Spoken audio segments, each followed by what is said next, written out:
काय कार्यकर्ते? ओम साईराम. आज कुठं दौरा? अरे दौऱ्यावरून आलोय आज. माझा एक मित्र आहे, त्याचा कांदे पोहायचा कार्यक्रम होता. तिथे एक प्रॉब्लेम झाला होता, तोच सॉल्व्ह करून आलोय. प्रॉब्लेम असा झाला होता की मुलगा एका चांगल्या कंपनीत कामाला आहे, चांगल्या पोस्टला कामाला आहे, फक्त सॅलरी थोडी कमी होती. मुळात हा प्रॉब्लेम नाहीच आहे, पण सॅलरी कमी म्हणून मुलीकडचे नकार देत होते. अरे पण पोरगी पण बेरोजगार आहे ना, 12वी नापास, मेहंदीचा कोर्स केलाय फक्त, तरी पण पोरांनी होकार दिला ना. कारण मोस्ट ऑफ द पोरं पैसा बघत नाही. तुझ्या घरच्यांच्या अपेक्षा काय आहेत माहिती का? शेत जमीन पाहिजे, बंगला, कार, पैसा, आणि मुलाचं वय पण कमी पाहिजे. मी पण एक बॉम्ब टाकला. मग आपल्या भाऊचं जमीन आणि घर आहे ना, ते पोराच्या नावावर दाखवलं आणि त्यांना म्हटलं की आम्हाला 2 कोटीचा हुंडा पाहिजे. घेणार तर नव्हतं, पण असाच बॉम्ब टाकला. अरे तिच्या बाबांच्या पण गेलं ना मग कपाळात. आपण पण लय डेंजर आहे, आपल्याकडे सगळ्या खबरी असतात. तिच्या बाबांचं जेव्हा लग्न ठरलं होतं ना, तेव्हा ते 10वी नापास होते, जॉब पण होता.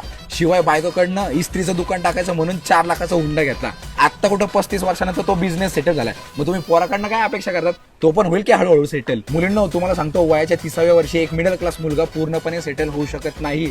तो उद्या जाऊन लाखो कमवणारच आहे, पण त्याला थोडा टाइम तर द्या. मुलांच्या मनाला पण समजून घ्या. एका मुलाकडे घरच्यांची जबाबदारी असते, पैसा नाही म्हणून कोणता बाप पोरगी देणार नाही त्याचं टेन्शन, आई वडिलांची स्वप्न, बहिणीचं शिक्षण आणि लग्नाचा खर्च, आणि टाइम मध्ये सेटल होणार नाही त्याचं टेन्शन, आणि या सगळ्या गोष्टींच्या दोरीवरती लटकून तो स्वतःची स्वप्न मारतो. मॅटर सॉल्व्ह झालेला, आता लग्न ठरलंय, सिस्टीमच बुक करायला चाललंय. माहिती ना मग कसं? नुसतं झापूक झुपूक झापूक झुपूक.